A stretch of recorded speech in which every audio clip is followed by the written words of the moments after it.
खरं सांगायचं म्हणजे पक्षाने जी जबाबदारी मला दिलेली आहे, तसंही मी नागपूर शहराचा अध्यक्ष आहोच. माझ्या मनात असं होतं का माझ्याऐवजी माझ्या कार्यकर्त्यापैकी माझ्या पदाधिकाऱ्यांपैकी कोणाला हे पद जर दिलं असतं मला अधिक आनंद झाला असता. हे मी प्रामाणिकपणे तुम्हाला बोलतो आहे. तरी पण पक्षाने जी जबाबदारी मला दिलेली आहे त्यामध्ये कोणत्याही प्रकारचा भ्रष्टाचार न होता जास्तीत जास्त जनतेची कामं कशी होतील हा माझा प्रयत्न राहणार आहे.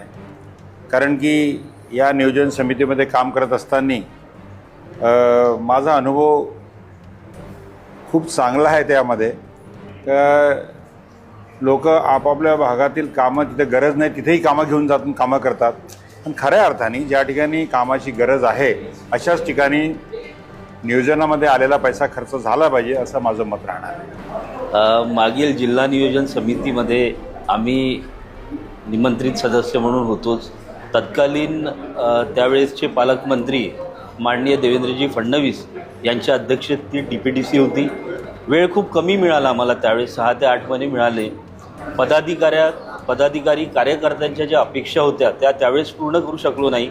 पण यावेळेस सन्माननीय प्रफुल्लभाई पटेल साहेब, आदरणीय सुनेत्रा वहिनी साहेब आणि नागपूरचे निरीक्षक राजेंद्रजी जैन साहेब यांच्या माध्यमातून आज आम्हाला परत संधी मिळालेली आहे. या संधीचं आम्ही नक्कीच सोनं करू.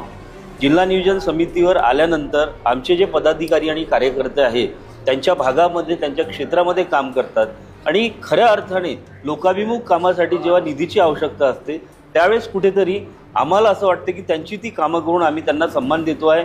कारण की पक्षातील तोच कार्यकर्ता खऱ्या अर्थाने लोकांसाठी लढणारा असतो आणि त्या माध्यमातून ती पूर्तता आम्ही नक्कीच त्या लोकांसाठी करू शकतो. हे समाधान या प्रसंगी नियुक्तीनंतर आम्हाला आहे.